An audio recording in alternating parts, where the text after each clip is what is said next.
Now, look, I think we can wrap this up now. What time is it? Oh, my goodness.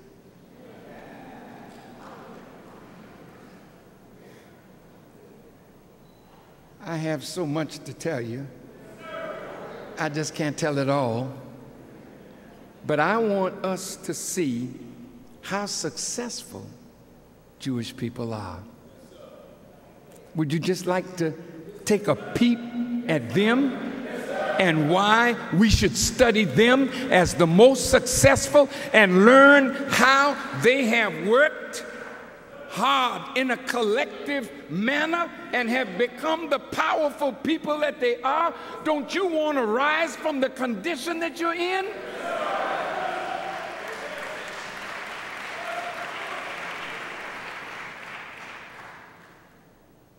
Look, as a group, I'm quoting Jews now about themselves.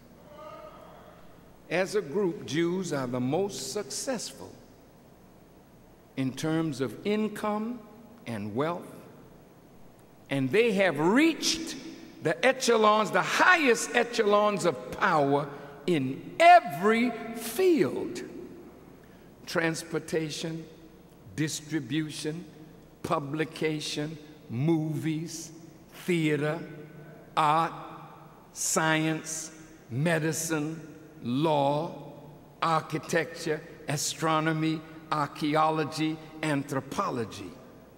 But all of this was developed through their mastery of trade and commerce.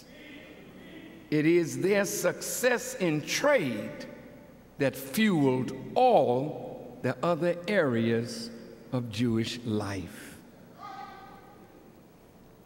David Brooks of the New York Times, January 12, 2010, wrote, quote, "Jews are a famously accomplished group.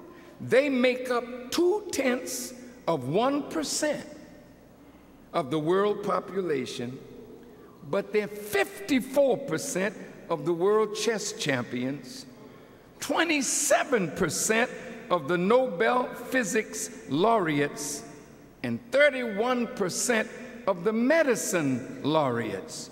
Jews make up 2% of the United States population, but 21% of the Ivy League student bodies, 26% of the Kennedy Center honorees, 37% of the Academy Award winning directors, 38% of those on the recent Business Week list of leading philanthropists, 51% of the Pulitzer Prize winners for nonfiction, 0.2% of the world. But look at where they've reached. Don't you want to study them?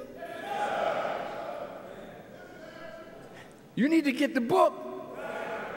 See how you were undone and see how they were done.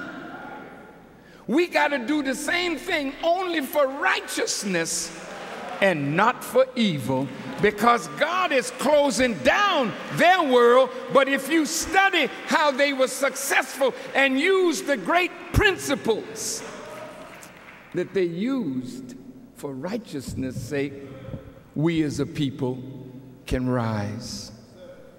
Did you know that in 1922 or 1926, they were talking about setting up Howard University?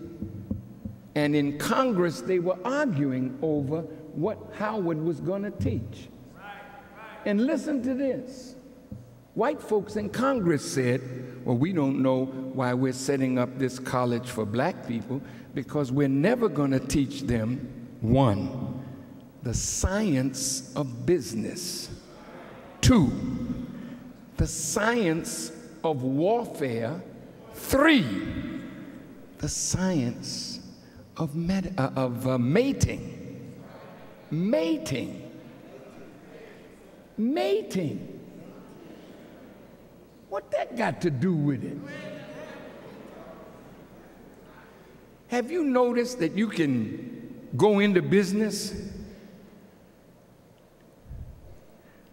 but most of you that get an MBA or Master's in Business Administration, you're working for white people, but you can't make a business for yourself?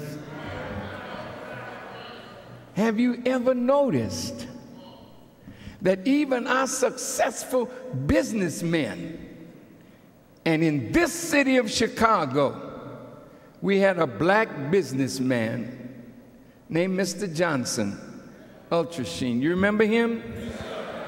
He had 750 black people working for him. Where's his business now? It's gone. Look at Motown. Black men started from the ground up, got it to a certain point. Who owns Motown now?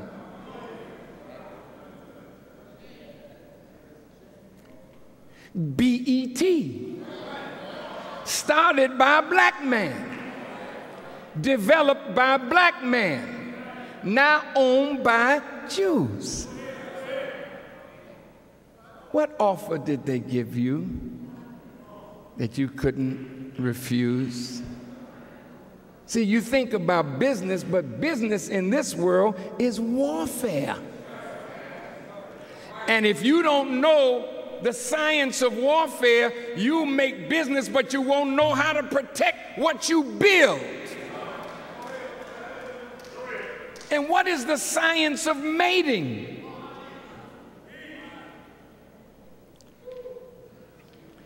See, now all of you know this in breeding dogs, in breeding horses. When they send a horse out to stud, some of these great champion horses, do you know what they pay for his sperm? Are you listening? They pay thousands upon thousands of dollars just for the sperm. Well, in the house of Rothschild, did you know how they married throughout Europe? This family married with that family, extending the house, building their businesses so that they're the richest house on earth. We don't do that. You go out to the bar room. You meet somebody in the crack house. Or you partying. See, white folk are not like that, the big ones. They arrange meetings where this one will mate with that one and extend the house fortunes. You think that's a crime? Oh no, I have to pick the one I love. Oh. Look at you. Look at your condition.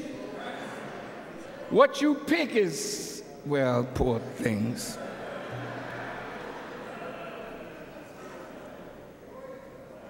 That's a science that we have to learn. How to match this one with that one and extend the growth, the development. Did you know that Elijah Muhammad practiced that?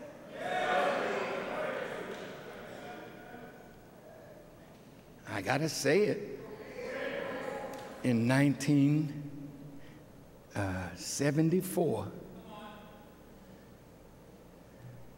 my brother, who was a captain of the Honorable Elijah Muhammad, and a minister also, we were together when we went into the palace, and we were looking at the beauty of his home that he had built, but he knew he wasn't going to be in that house, but for a very short time. And in October of 1974, he invited me up into his bedroom I'd never been in his bedroom before. And my daughter, Maria, and my daughter, Donna, were betrothed to his grandson and his nephew. He wanted the Muhammad and the Farrakhan family to merge because he saw something in the seed of Farrakhan and in his own seed that would strengthen the nation's prospects for the future. I didn't understand what he was doing. I mean, I didn't know. You know, a wise man does things. Foolish people say, oh, yeah. Well, that's the way I was. Oh, yeah, oh, that's nice. But he knew what he was doing. The Muhammad family is a great family. And none of us are capable of judging that family. Because the only reason we are here is because they exist. And to honor them and respect them and to love them for being the foundation that we are standing on today. But look, here's Ishmael Muhammad. Come on out here, Ishmael.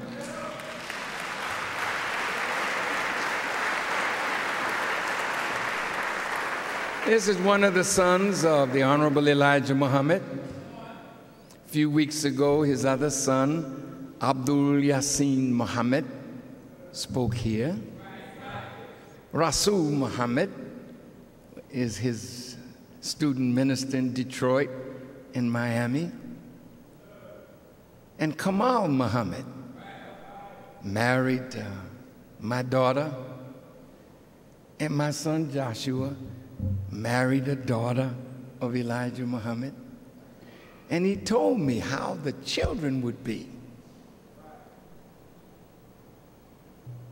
in the future. Now, that's a wise man planning for the future. Look at these beautiful girls over here. Sisters, don't just throw yourself away to any man. You are more valuable than that. And don't feel bad, you know, if your father, I mean in a real Islamic sense, sees some good Muslim brother somewhere and brings him home to meet you. He might not be as handsome as you would like.